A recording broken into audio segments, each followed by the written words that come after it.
Hello, it's another day with the parents first before the students. So, if you are here for the first time as a parent, my name is Erada, and I am the founder of Brashan Chemistry, where we support students to achieve an A star in A-level chemistry so that they can secure admission into prestigious universities to study prestigious courses like chemistry, of course, like medicine, dentistry, and many more. So today, I want to speak to parents about procrastination. And that is because many of the year 12 students who have just joined us have shown a lack of prerequisite knowledge needed to assess year 12 chemistry. And I believe that many of these students informed their parents while they were in Key Stage 4. Some of them actually told us that they told mom, they told dad, but nothing was done. And that is why I want to talk about procrastination today. So the title of my speech with parents today is Procrastination, the Silent Killer of Productivity and Education. Silent killer of productivity and education. So, welcome again to Brashan Chemistry parents.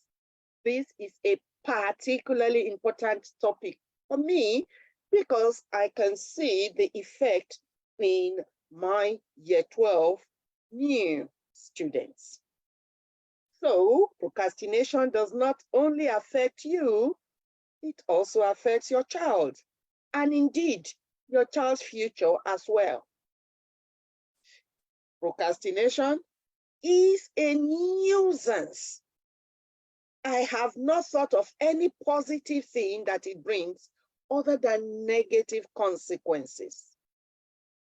All right, parents, are you ready? Let's dive into it. The reality of procrastination. We all can agree that procrastination is something that we must fix in our daily lives. Yes, but what happens when our actions, and indeed, in case of my students that I'm seeing now, lack of parental actions, what are the effects on a child's education? As you know, I am always particular about children and their education because the future of the child, in my opinion, is paramount to anything else. You might think that you are just postponing that little task. Yes, I will do this cleaning tomorrow. Yes, I will do it next week. But you are actually setting a bad example for your child. Did you know that children are like sponges? They absorb everything they see. They are looking at you and they are saying, well, if mom, dad can do this, it must be okay.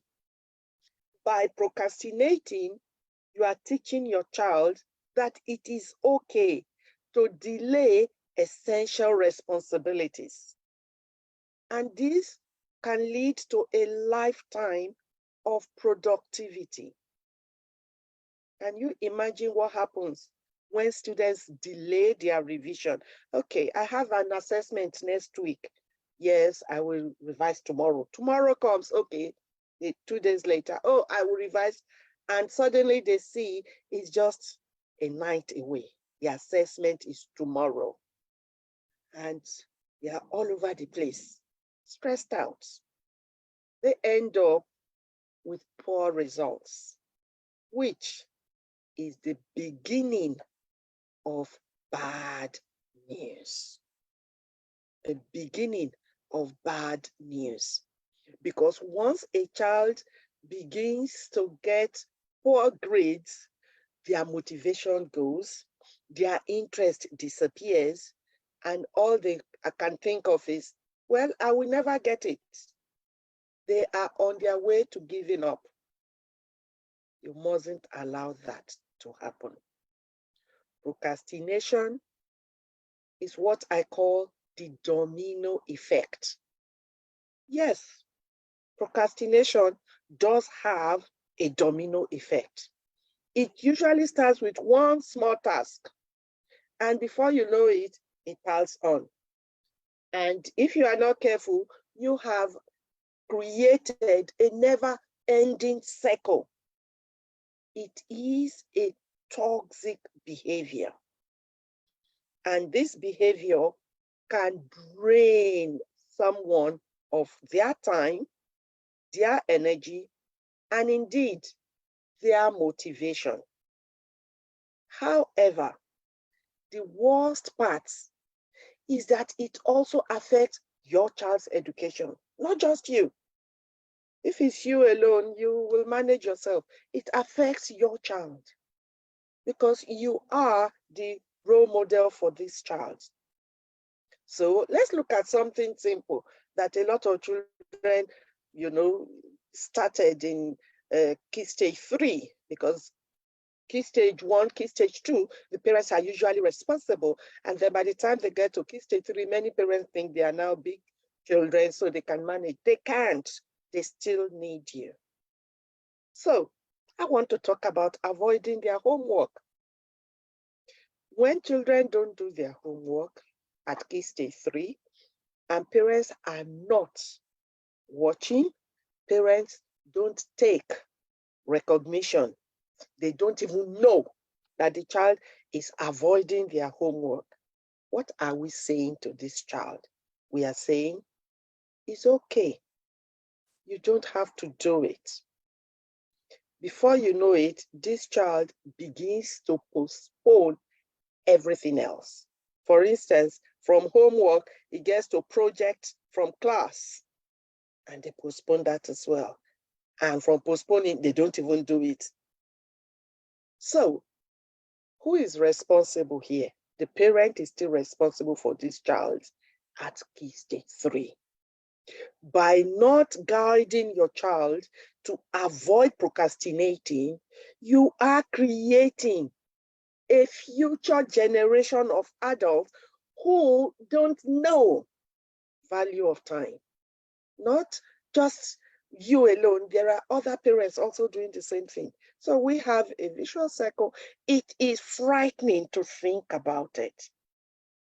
I mean, future leaders of tomorrow not valuing time because today's parents haven't paid enough attention, haven't guided them into doing what they must do at the right time. From simple homework, do your homework, stay with them, make sure they get it right, put in all the effort. Then they get into the habit of always doing everything with all their might, their strength, their motivation. A big book I read says, whatever thy hand shall find to do, do with all your power, all your might. That is what we should teach the children when they are young. What are the consequences of procrastination? Some of you may still be thinking that procrastination does not have any consequence. Dr. O is just talking again. I need you to think again, because procrastination does have severe consequences. Delaying things, getting into a habit of always procrastinating can cause a lot of stress, anxiety, missed deadlines, unsatisfactory work, and in some cases, even failure. From August till now, I have been bombarded by parents whose children either flat out failed year 13 chemistry or year 12. They failed to get the predicted grade they need to go into uni. Many of these children have told me that they informed mom and dad. And some of them told me their parents said they couldn't afford it. When we were running the summer program, crash program, to bridge the gap between year 11 and year 12, parents said they didn't have money. Now the children are in year 12, very first month, they've started struggling. And now the parents have suddenly realized, yes, we do need to do this. Some of the children have ended up with a grade 5 at GCSE, which means they can't get into the courses they really want to. Some of the year 12 who are now in year 13 cannot get the predicted grade because it's too late now. They are faced with year 13 work. They have to go back and revise year 12. That is if the classroom teacher allows them to have a retake. So talk about stress, talk about anxiety, unsatisfactory work. These are the proceeds of procrastinating. By postponing your own tasks as a parent, you are automatically adding stress to your life. And when your life is stressful, you are creating chaos in your child's schedules as well. Moreover, you are robbing your child of a decent education and jeopardizing their future. Is that really what you want for your child? If your child is struggling with chemistry, do not procrastinate. Yes, chemistry is a challenging subject, but it can be mastered. With support, it will not just magically go away and the child will just suddenly know everything without any support. It doesn't work that way. Please support your child. Please do not procrastinate supporting this child until it is too late. It is not fun to regret. Oh, I wish I had known. That's what a parent has been saying. My child did not tell me, and the child is going, Mom, I told you. You didn't tell me it was that serious. The child has told you. The child has even done well for telling you. So, parents, I believe the little seed I've sown will go a long way to germinate good fruits, and you will support that child to excel in his or her education and make you the proud parent of a successful child.